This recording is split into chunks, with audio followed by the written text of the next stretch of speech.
في آخر أسئلة هذا السائل يقول سماحة الشيخ: هل وضع الشجرة أو غصن الشجرة على القبر يخفف من العذاب كما وضعه النبي صلى الله عليه وسلم، أم أنه خاص به صلى الله عليه وسلم فقط؟ وضحوا لنا ذلك سماحة الشيخ. وضع الجريد على القبور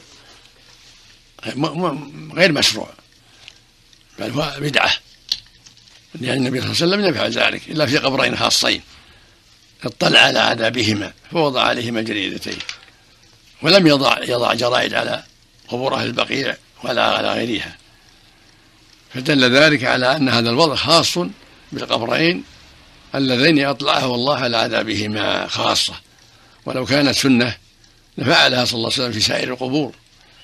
نعم. جزاكم الله خيرا. هذا سائل يقول: ما حكم وضع النبات الأخضر على القبور احتجاجا بحديث ابن عباس؟ هل يعلم السائل ما حديث ابن عباس؟ السائل موجود. ما هو حديث ابن عباس؟ حديث ابن عباس ما ذكرناه أولا أن النبي صلى الله عليه وسلم لما مر بالقبرين وقال إنهما يعذبان وما يعذبان في كبير، أما أحدهما فكان لا يستنزه أو لا يستبرئ من البول، وأما الآخر فكان يمشي بالنميمة، أخذ جريدة رطبة فشقها نصفين ثم غرز على كل قبر واحدة، فقالوا: يا رسول الله لما فعلت هذا؟ قال: لعله يخفف عنهما ما لم ييبسا. قاس بعض العلماء على هذا الحديث قياسا باطلا، قال: ينبغي إذا قبرنا الرجل أو المرأة أن نضع على القبر شيئا أخضر، إما جريدة وإما أوراق شجر أو غير ذلك، وهذا قياس مع الفارق الكبير،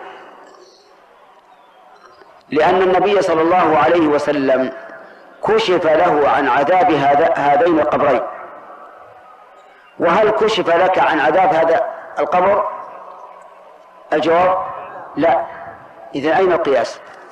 ثم إن وضع الشجرة الورق الأخضر أو الغصن الأخضر أو الجريد على القبر إساءة ظن بصاحب القبر، فإن النبي صلى الله عليه وسلم لم يكن يضعها على كل قبر، بل إنما وضعها على قبر يعذب صاحبه. وأنت إذا وضعتها على أبيك فقد أعلنت بالشهادة الفعلية أن أباك يعذب، وأي عقوق أعظم من هذا؟ لأن كل من مر بهذا القبر قال هذا يعذب، لأن عليه جريدة رطبة أو غصنا رطبا أو ما أشبه ذلك. ولهذا نرى أن من الخطأ أن يفعل ذلك، لأنه إساءة ظن بالميت وقياس مع الفارق. نعم. روى البخاري ومسلم في صحيحيهما من حديث ابن عباس رضي الله عنهما أن النبي صلى الله عليه وسلم مر بقبرين فقال: أما إنهما ليعذبان وما يعذبان في كبير. هنا الشاهد: بلى إنه كبير. أما أحدهما فكان لا يستنزه من البول، وفي رواية لا يستتر من البول، وأما الآخر فكان يسعى بالنميمة. ثم أمر عليه الصلاة والسلام أن يؤتى إليه بعذق بغصن من نخيل، فشقه شقين ووضع على كل قبر شقا. فسألوه عن هذا فقال: لعل الله أن يخفف عنهما ما داما رطبين. وبالمناسبة وهذا من الأشياء التي أنت يعني فتحت باب التأخر عن طعامك بسببها يعني الأشياء اللي لازم الناس يتعلموها ويتعرفوا عليها يظن كثير من الناس، وقد تسمعون هذا الظن من بعض الخاصة من الناس. العادة الجارية اليوم وبخاصة في الأعياد من وضع الأغصان الرطبة على القبور زعما منهم أن هذا ينفع الميت.